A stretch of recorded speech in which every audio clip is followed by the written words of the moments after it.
রাইসটা করা হয়েছিল তাড়াতাড়ি করলাম, তাও তাড়াতাড়ি করেছি কিন্তু ভালো হয়নি বলেই দিলাম। আগের দিন খুব ভালো হয়েছিল। যাই বলো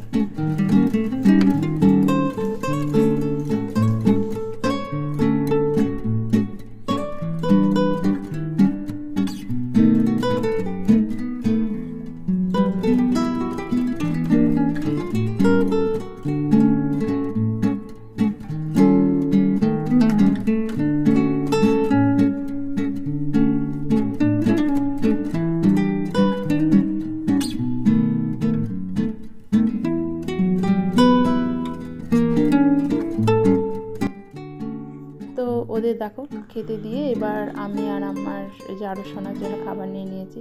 তো আমি এখানে সবজি ভাত আর এগ ভাজা নিয়েছি। রাইস খাচ্ছি না, কারণ গাড়িতে যাব, আর গাড়িতে গেলে আমার একটু গা পাক দেয় এরকম মানে আছে অবস্থা হয়, তো সেই কারণে আর রাইস নিচ্ছি না, শুধু এখানে ভাতই নিয়েছি। আর এই যে আমাদের আলুর সোনা, যার জন্য মানে এত কিছু করা, এই যে খেতে বসেছে।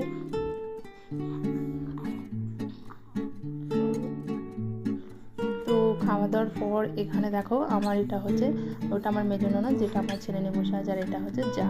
তো এই ঝর্ণা দিয়ে মানে খুব ইচ্ছা ছিল আমার বিয়ের অ্যালবামটা দেখার। তো বিয়ের অ্যালবামটা দেখো নিয়ে এসেছি, যেহেতু গাড়ি করে এসেছে, আর আমাদের বিয়ের অ্যালবামটা অনেক ভারী, তো এমনি এমনি আনা যায় না অনেক সময়। তো যেহেতু গাড়ি করে এসেছে বলে আমি বলেছি যে যাও, মানে তুমি নিয়ে এসো সব কিছু। তো দুটো অ্যালবামই নিয়ে আসা হয়েছে, এক হচ্ছে আমাদের বিয়ের, আর এই যে হাতে এটা দেখছো এটা হচ্ছে আমার ছেলের অন্নপ্রাশন, বড় ছেলের অন্নপ্রাশনের অ্যালবামটা। তো সবাই মিলে এখানে অ্যালবাম দিচ্ছে, আর সেই মুহূর্ত মানে সেই তখনকার ছবিগুলো সবাই ফোনে দেখো আবার নতুন করে ক্যাপচার করে দিচ্ছে। তো বেশ খুব ভালো লাগলো। আবারও মানে অ্যালবাম দেখতে তো ভীষণ ভালো লাগে, সেটা নিজেরই হোক বা অন্যের হোক, অ্যালবাম দেখতে ভীষণ ভালো লাগে। ওর খিদে পেয়েছে, একটু ভাত দেওয়া হয়নি এখন। এখানে শুধু বাচ্চাগুলোকে রেখে দিয়েছি, এখানে শুধু বাচ্চাগুলো।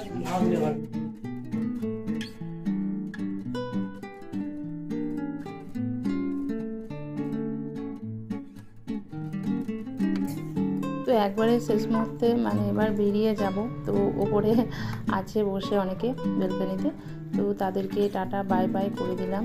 আর এখান থেকে যা যা নেওয়ার ছিল সমস্ত কিছু গাড়িতে তোলা হয়ে গেছে। আর শেষ মুহূর্তে ভাগনা ভাগ্নিদের মানে সত্যি পুচকুর জন্য খুব মন খারাপ হচ্ছে, পুচকু তারপর আরও শোনার জন্য। তাই ওরা দেখো এখন সব কোলে নিয়েছে, আর কোলে তুলে সবার ছবি তোলার পর্ব চলছে। বেশ মন খারাপ লাগছে এই মানে শেষ মুহূর্তটা, সবার মন খারাপ হয়ে গেছে, বিশেষ করে আমাদের মেজদির খুব মন খারাপ হয়ে গেছে, একটু চুপ হয়ে গেছে। কিন্তু যাই হোক, মন খারাপ হোক যেতে তো হবেই। আর সত্যি কথা বলতে বেশ কিছুদিন যেহেতু আমরা এখানে থেকেছি, পুচকুকে পুচকুকে নিয়ে, তাই পুচকুর জন্য সবার মন খারাপ হওয়াটা খুবই স্বাভাবিক। তো দেখো বন্ধুরা, এবার আমরা বেরিয়ে পড়লাম।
তো আমরা বাড়ির কাছাকাছি